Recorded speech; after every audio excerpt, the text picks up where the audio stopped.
Welcome to Learning Bites. We're looking at lifting the standard of execution, looking at how work is carried out day to day. Where does good enough in a business quietly lower performance across time?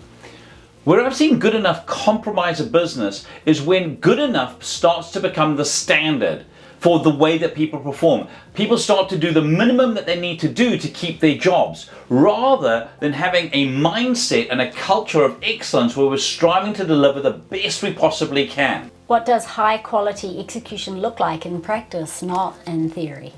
So when we look at high quality execution and practice, what we see are companies and people who aim to do every step of the whole to the best that they possibly can. So rather than compromising on a small part, figuring it'll just be absorbed into the larger, they make sure that every single iteration, every single part of the whole is done to an exceptionally high level. And because every part is looked at the highest of levels, the end result is exceptional.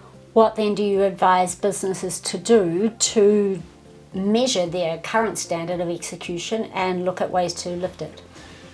One of the best ways to lift your standard of execution is to create a culture of safety where people can honestly call out people and encourage people who are perhaps performing at a basic or good enough level and actually show them what exceptional looks like.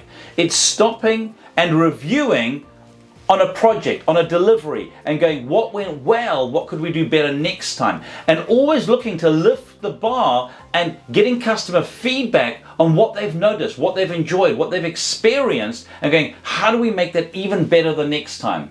I really encourage you to take some time with your team at the end of a project, at the end of a section of a project, and look at what went really well, what could we have tweaked, what could we have done better. And if you continue to implement those learnings, what you will find is that your end product will become exceptional. Here's to your success.